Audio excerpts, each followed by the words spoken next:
It's the Bitcoin Podcast.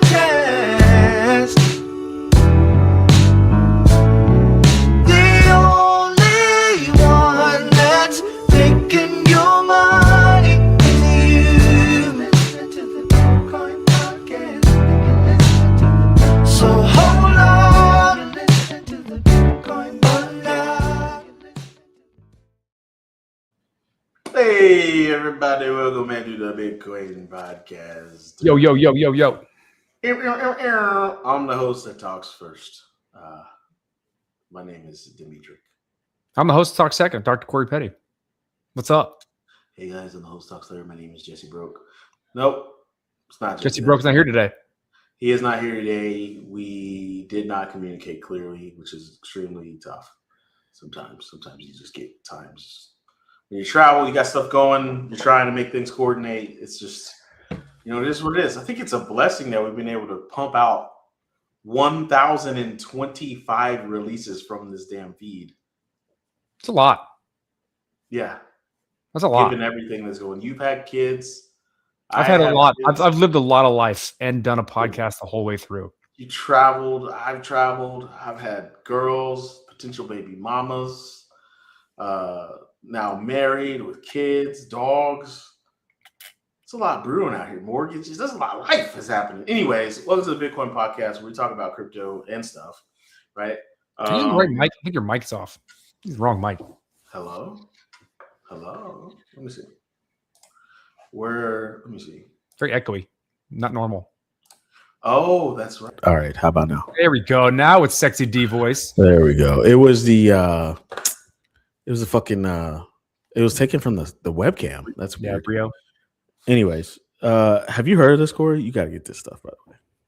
What is that? I can't see what that is. That looks Asian. I need a Axe brand universal oil. So anyways, check this out. It's the oil that goes inside of the menthol like sticks. Hold on. Oh.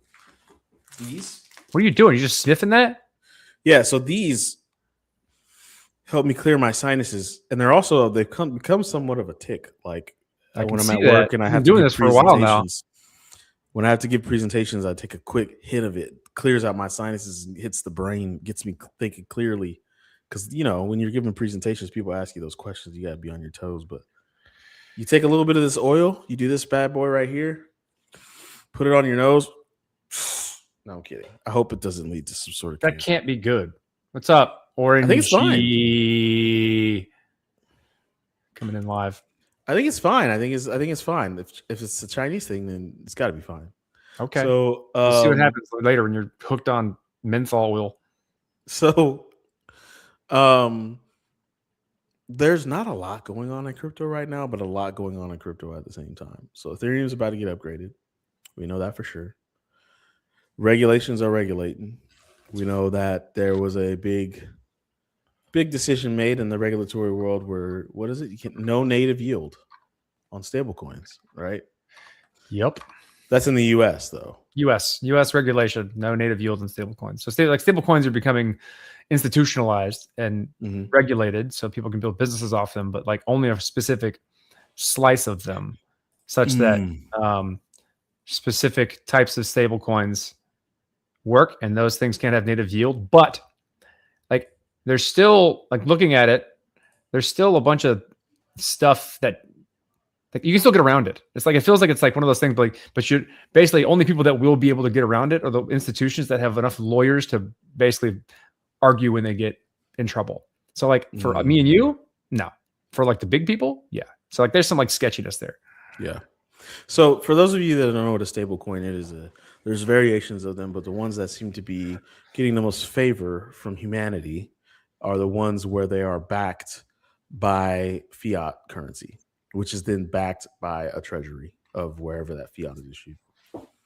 So anybody can do it, right? You just got to have wealthy friends, and you got to have deep pockets, and you got to be able to buy treasuries, and then you got to be able to get your hand on a big old bunch of cash, and then you can start issuing stable coins that represent that.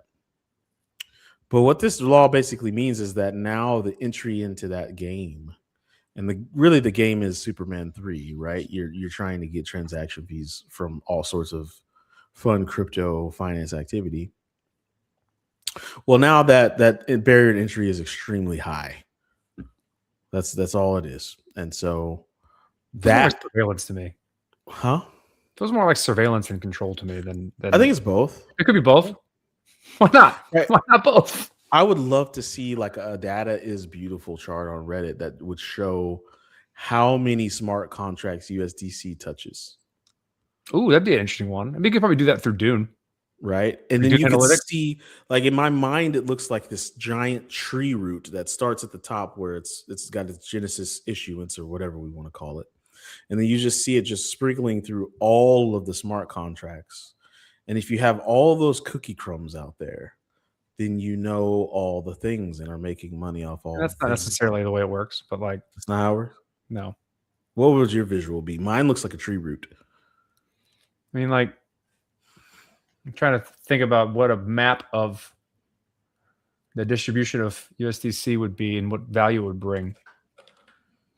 Mm-hmm. Mostly, like, what's being built on top of it. So, like, what is it? Like, 'cause, like, for instance, like when DAI introduced it as a form of collateral, that then became a kind of like compromise in the legitimacy of DAI because, like, it was a decentralized stable coin, but then the majority of the backing ended up being USDC, which then destabilized, like re-centralized it in a way and made it succumb to the risk of USDC. Mm-hmm. And so, like, that type of thing is what you kind of want to look at, is like, how is it being used as collateral in a way in which the collapse or control of USDC then compromises the thing in which it's built on. It builds on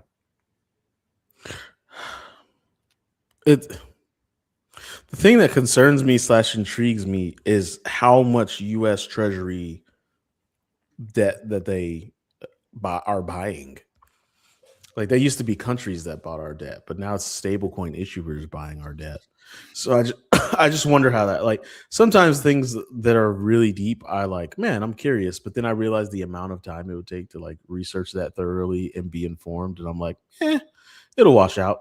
That's Claude. That's fine. Never mind. I'm not gonna do that. That's like, Claude. It'll work. Better than a Google search. I mean, that's basically been my feeling about AI right now, particularly, you know, the ones that can do good, reasonable research, is that, like, that's probably better than a Google search at this point. Yeah, it's better than a lot of stuff. It's way more expensive. Dude, I got some trouble at work this week. Burning everything. But I got in good trouble at work this week.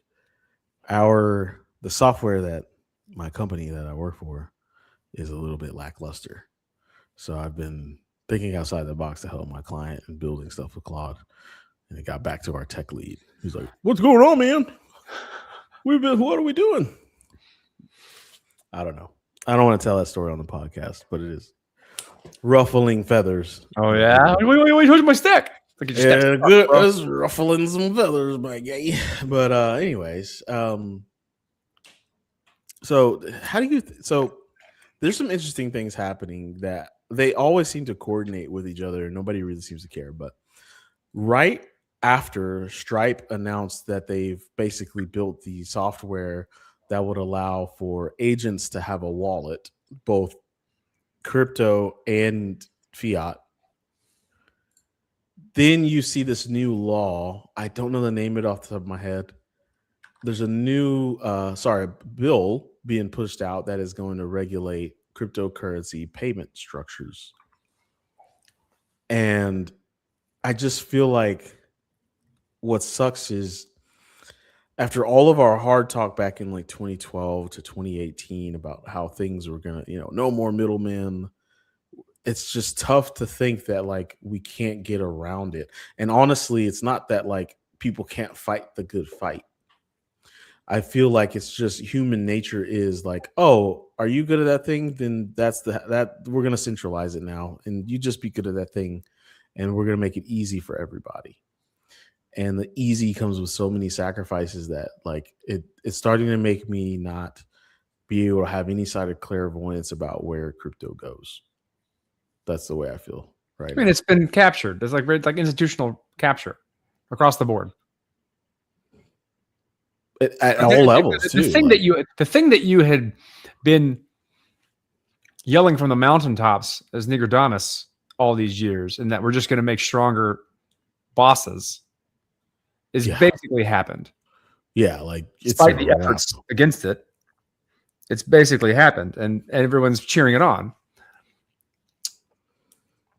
It's tough though. It's tough. It's like and then like if you fast forward it, and it's like if you're gonna fight that good fight, then you're Dennis O'Leary in Demolition Man. Like the largest Bitcoin holder is a what the hell's it Talking about called? Sailor. Yeah. Yeah.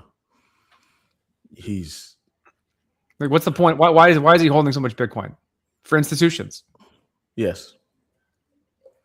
That's I what don't we're even talking know about. how. I don't know how Michael Saylor's little.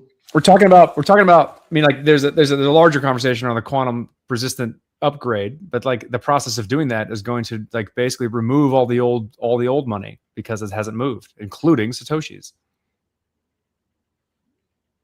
But once something happened on Bitcoin, it's just repeated at a smaller scale on Ethereum or Maybe. Solana. I mean, I think they're decoupled at this point in terms of like, I think Bitcoin could die and the industry would continue forward. Now that would be probably like a pretty severe recession in terms of pricing across the board.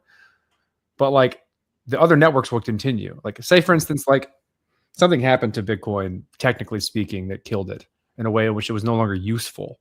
You didn't have the guarantees and stability that Bitcoin has always had. Mhm. And so therefore no one used it and it died. The rest of the industry would continue for sure. No doubt about it. There's just, there'd be a recession in pricing because I think everything follows the trail of Bitcoin in terms of pricing. Yeah. That's my guess. I know one thing, and this is not just like an advertisement for myself, but if I were a small business and my cash flow was sitting pretty, I think I would little by little put it on my balance sheet over time and just keep it there and just wonder what would happen if it like why not? It's obviously regulation is setting in with it. Maybe they've already mapped out what things look like and they're forecasting what the gains are going to look like. I don't know. I'm not in those circles. I'm not in those crowds, but the math is still undeniable. So it's like, okay, how do we deal with this? But anyways, we don't want to just like sit here and talk about shit we can't control. I have a question. Yeah. It's public knowledge, but Status has a shit ton of Ethereum. Like, would they be an Ethereum treasury company and try to swing a Michael Saylor with Ethereum? No. That's a treasury. It's made to make Status keep going. Oh, okay. That's there to ensure Status continues, even in the low times. That's it. But the treasury still has to generate revenue to add to the treasury. Yeah, we have methods of doing that. Okay. Like we have a whole team that people basically like, strategic investments of using the treasury in a safe, risk-free, risk mitigated way to grow the treasury such that you increase the runway of the project. I've learned it takes a certain kind of fortitude to make investments with other people's money. Now I know other people get paid so much. I mean, yeah, maybe. I think you need to be a narcissist with the big money. There's like some level of like that's what I'd read from a lot of the larger things is like there's a level of there's a lot of narcissism in big money finance because you need some level of like aversion to not having aversion to risk. You can just make these bold moves that make big money with other people's money and have the not be crippled with panic and guilt when he loses. I'm past those days. No, thank you. I dabbled a little bit in making other people's money grow under the table as far as crypto goes. I don't think I'll be ever doing that again. That was so nerve-wracking. I was like, man, I don't know if this goes wrong. I don't know what it it's like. It's gonna be terrible. So I can't do that anymore, man. It's tough. I can show them how to hold their own stuff. I can show them. I can educate them on some things. Help them not burn themselves on the stove. But oof. Anyways, so outside of crypto, what else is new, man? Brazilian jiu-jitsu and kid stuff. Yeah, I mean, go to CrossFit. I take care of the house. It's gardening, so it's all the outside time. A lot of travel. Do you have 17 tons of sunflower I seeds? just came back from Miami. I went to Miami. That was super fun. Ooh. Did you see Will Smith? I did not see Will Smith, but I hung out on the beach for a little bit. Got some good walks in. They have like gyms on the beach, just like free gyms, just like free ass gyms. You just go. Yep. They got all, fully equipped. I feel like pretty cities have to have that.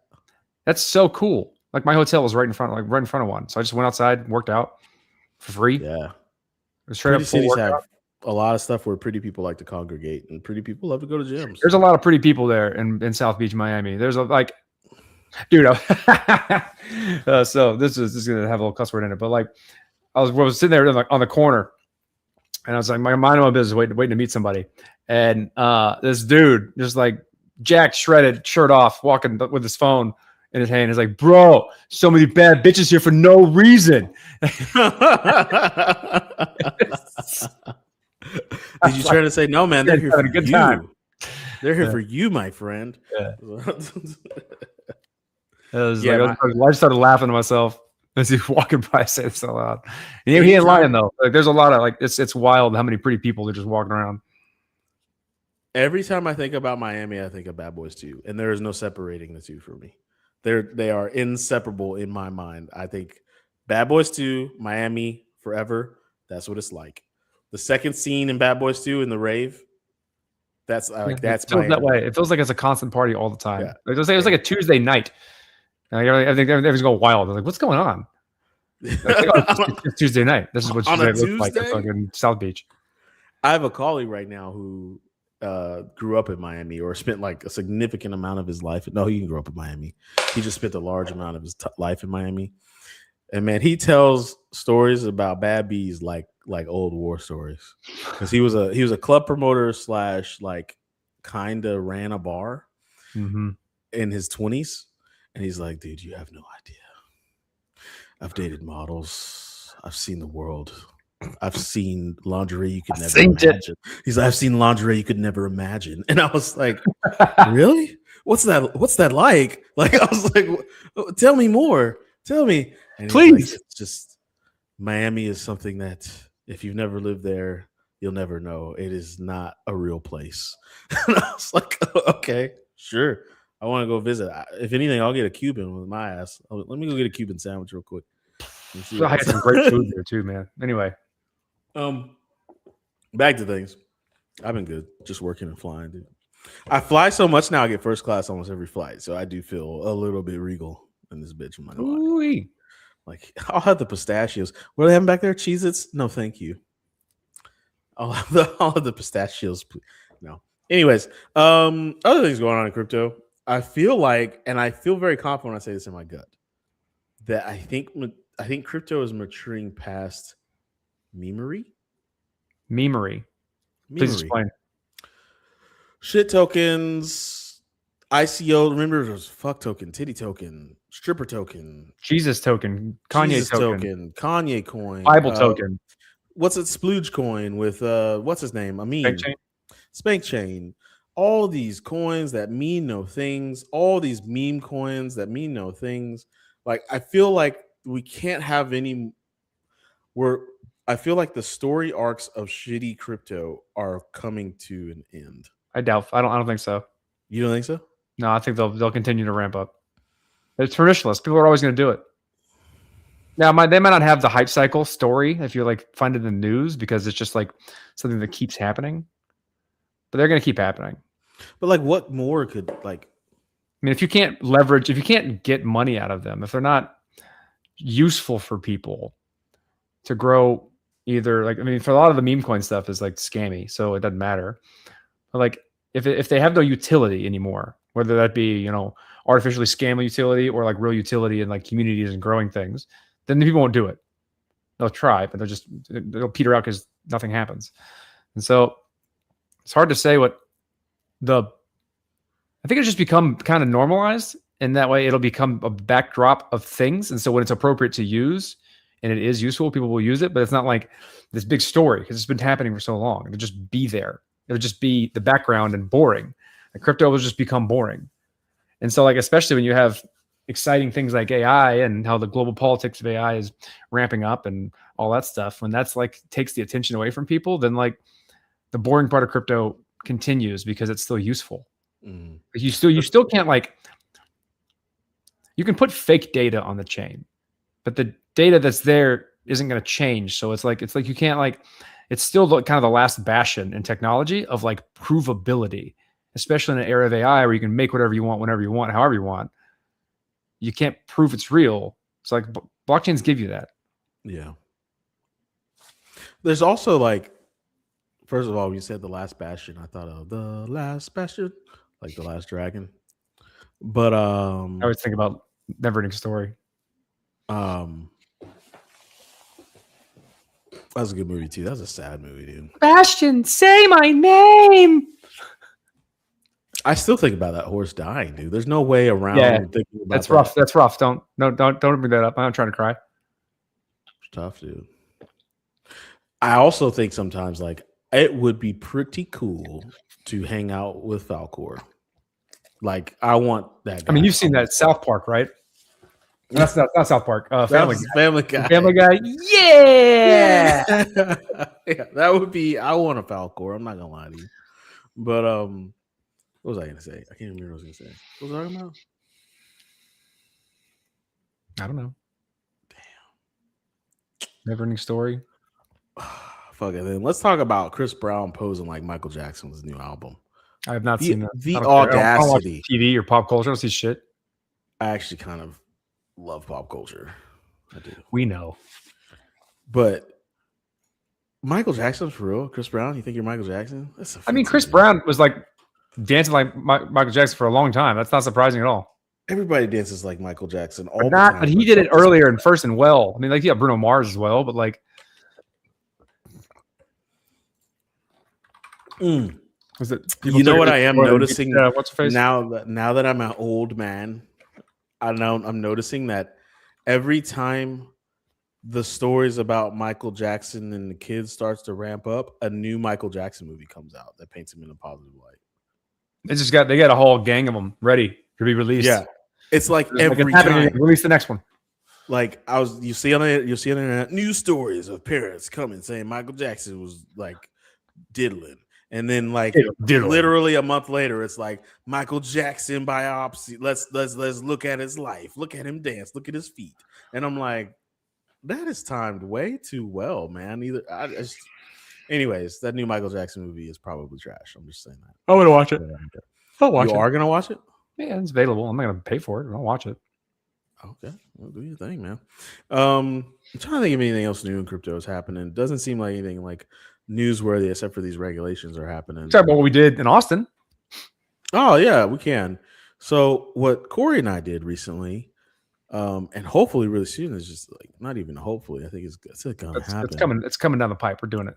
We have started to consult and advise financial advisors on how to advise their clients when it comes to crypto, especially like how to look out for scams, how to make sure that you're compliant with with just US right now. We're just focusing on kind of like US regulations for but what it is there's always going to be this massive populace that is very curious about crypto and wants to dabble but doesn't want to learn about it. So there's room for services out there that can educate, right? And so we're trying to educate the people that educate. And so that was a good trip, man. I don't know. How do you think of it? Yeah, it spurred out of a relationship we have with a financial advisor that had basically contacted us when one of her clients was basically getting scammed. And she's like, I don't know how to like walk them off the ledge. They won't listen to me. They won't talk to me, but they're doing all these things that are so irrational and bad and they're about to lose all their money. And I know it, but I don't know how to talk to them about it. And so like I worked with her for a number of weeks trying to like help educate her and get her to the point where she can talk to her client and like make sure she was asking good questions so that she felt trusted and trying to convince like, cause it was obvious to me. It was like, there's all the telltale signs, all red flags. It was like, you're about to get all your money taken immediately. And then she couldn't do it. Like she could, like the person was so sold on this dream of the scam that like this engineer woman took all her life savings out and pumped it into a scam and lost it. Mhm. And it was She fucking got pig in a blanketed, didn't she? devastating, awful. It's one of the reasons why I quit security. And so we're like, all right, so what do we do here? It's like you have to be more preemptive. And so she helped us finagle a nice kind of educational course to start teaching, like get access to these people so we can start teaching advisors how to educate themselves and start early so they can gain that trust early and start helping their clients from getting scammed, because it's not that difficult if you're a little more proactive about it beforehand and gain that trust early as an advisor. And they're really like a front line of defense to a lot of people in these things. They manage people's money. And so like they're a gatekeeper, and they can help educate people to be like, is this like, are you making the right decision? Here's all the signs of scams. And if they can't do that, then there's no way they're going to stop it. Yeah. Right now they can't do that. And so like we provided that service. And I think that we can ramp that up and do something good for like helping a lot of people who are helping others with options of their money from like falling into these traps, because the traps aren't going to go away. They're going to get worse. Yeah. What was your favorite experience from that weekend? I can think of a few things. I was really happy with the like the level of engagement that they all had. Like I was at first I was like, we're going to talk about all these things and they're just not going to care. They're going to be blanked out or whatever. Or they're going to have really, really dumb questions that are so like make me sad. And like they had a lot of really good questions. Like they cared. Really good ones. And so like and it ranged the whole gamut of options. So like they were locked in. It was like a success in terms of like people want this. Like the advisors want this. So like that was really nice to see that kind of signaling, because I wasn't sure how it was going to turn out. And hey, really Jesse just got home. Tell him to get up in here. Huh? Jesse just got home. Okay. I think he's probably at the gym. Tell him to get up and up in here, man, if you can. I can't read what he said though. When I left my phone in the other room, my Discord is messing. I got up. here. You know what I don't understand about Windows machines is how they sometimes have a mind of their own and it annoys the shit out of me. Like this brand new system, and you and Windows machine has been a bane. I do not get, like, sometimes my sound doesn't work.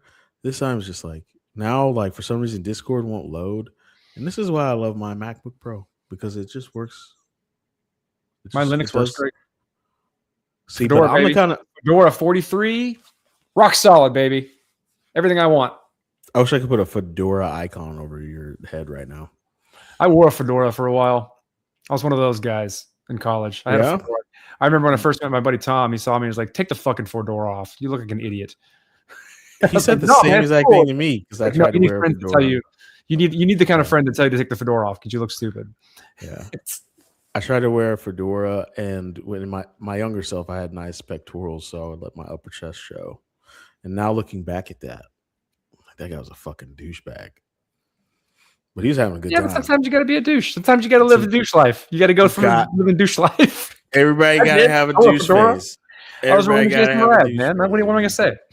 Like, at least once in your life, you need to not hear it, but know somebody that's looking at you from afar is calling you a douche. You can hear it in their head. It's so loud.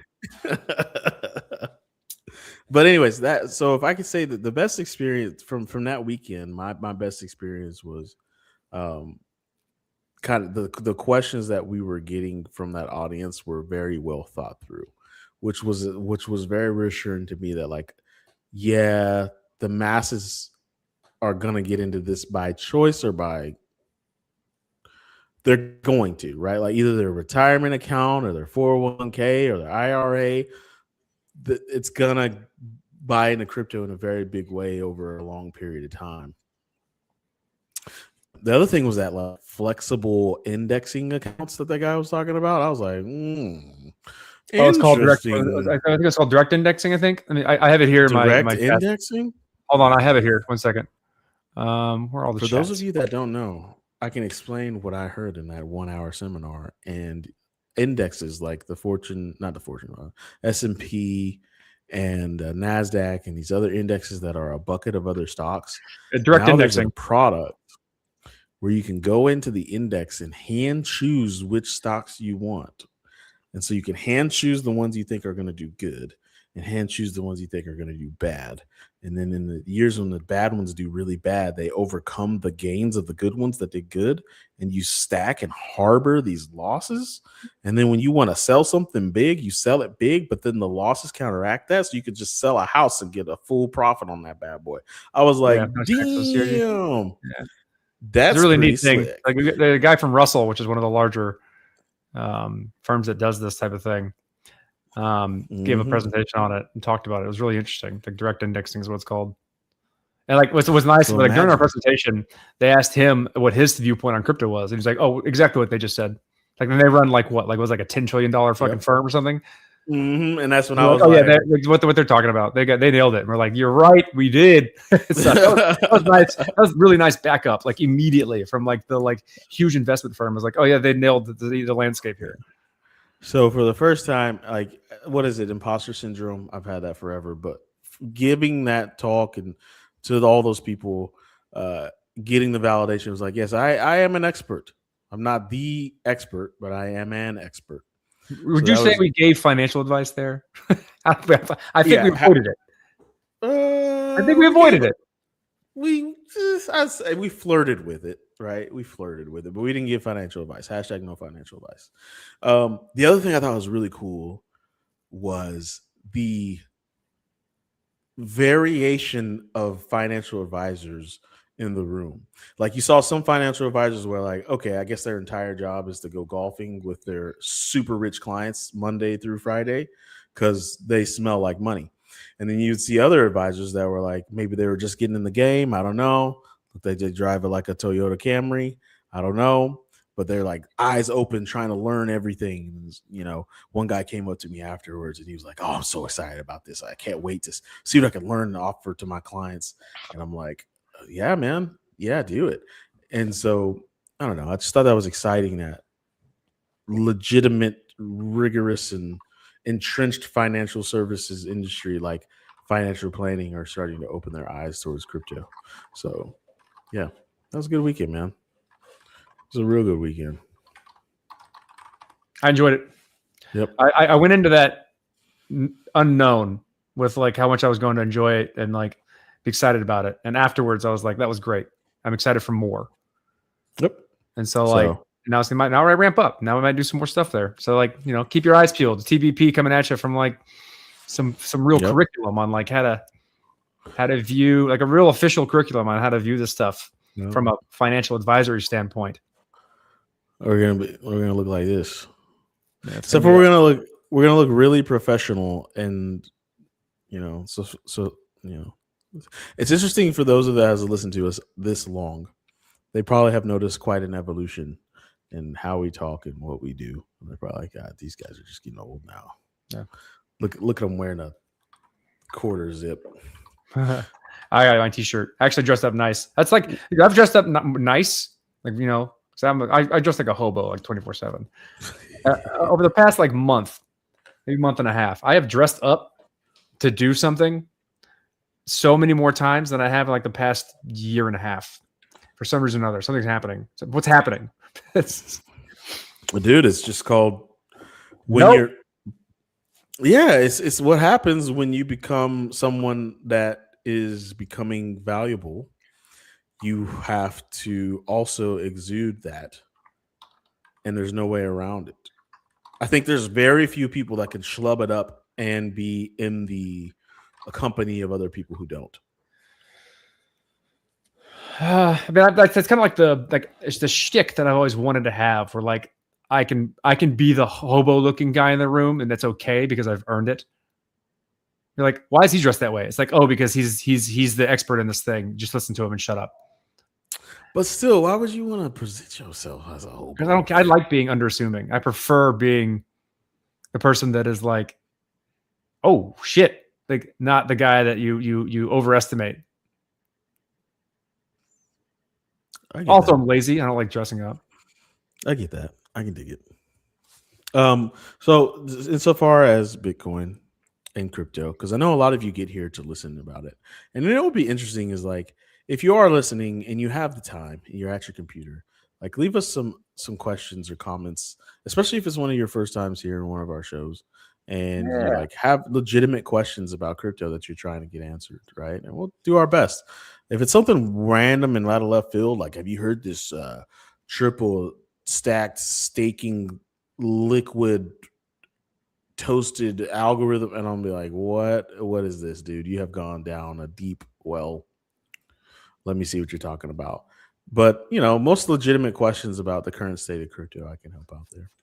So and Corey can as well. Just leave some comments in YouTube. We'll find them. I look almost every I will day. answer them.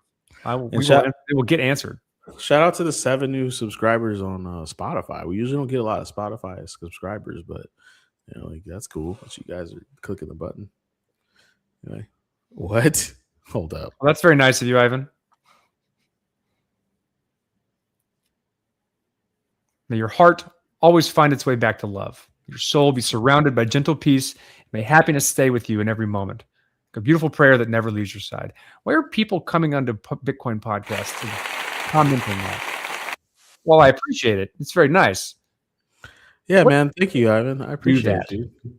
I hope you have a good day too. And I hope your prayers are beautiful. My prayers aren't really beautiful. My prayers are like more like, hey, what's up, man? How you doing? I don't pray. You there? Yeah, I mean it works for some, doesn't work for others. Sometimes it's like you got to figure it out. But I appreciate thank you, Ivan. We appreciate it. And then One Star Rising said, "Hello and happy Friday," which is Freya's day. I've only known 3 Freyas in my life, but I didn't know they had day. Also known as the day of Venus. I know a little thing about Venus though. I don't know what that meant. Why I said it like that. But. She got a fly trap. Look, here's another interesting message. Fuck native yield. I don't know if you're still listening. I don't know why. Here's why someone has that opinion. What a native That's yield. It's a hard opinion to have that I don't quite understand. Yeah, something so random. Like that's like the equivalent of being like, man, fuck Snickers bars. Like, never. All right, I don't do that Snickers shit. Is Jesse getting in, or he's like, no, I have something. He had to take a shower. He didn't think we were recording till 4, and I told him that the deals. Yeah. Well, sorry, Jess. We missed you. We had our times crossed. So we can go ahead and wrap it, man. I don't have much more to say. But I will next week, and I am working on something exciting. Ooh. Usually every time I say that, a teaser. I'm kind of interested. Do I know about this? The biggest teaser is that I've been playing with Claude a lot enough to get dangerous, and I now have like all of our content in one spot. So I'm going to start to do some tinkering. Okay. That's it. That's all I'm going to say for now. What I will say is if you have been a listener for a long time or a short time, join the Discord. It's that QR code up there. You'll see a lot of people who have been in crypto for a long time, and you'll probably get slices of conversations that you won't hear in other social circles. Ever, anywhere. Very unique. It's too good.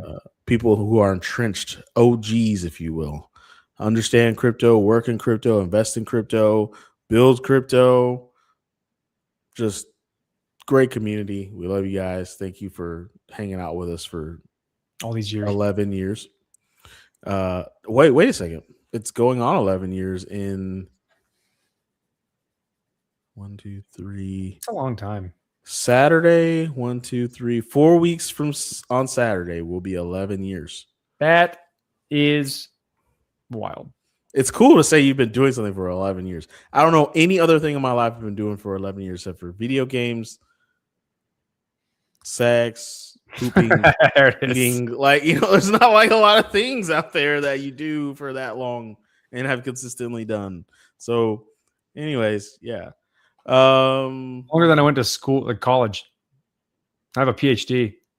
Yeah, you did do that for a while. I went to school for 10 years and got a PhD. So I guess we have a PhD in podcasting now. That's true. 10,000 hours. I guess we don't have an intent to less because we don't have a guest. That's another thing. If you guys are listening and you want a guest on the show, you got to help us get a guest on the show. Tell us who you want. Who you want to hear. Very tough. It's tough for us to go get guests these days. That's probably the hardest thing to do with the time that we have. I think it's lazy.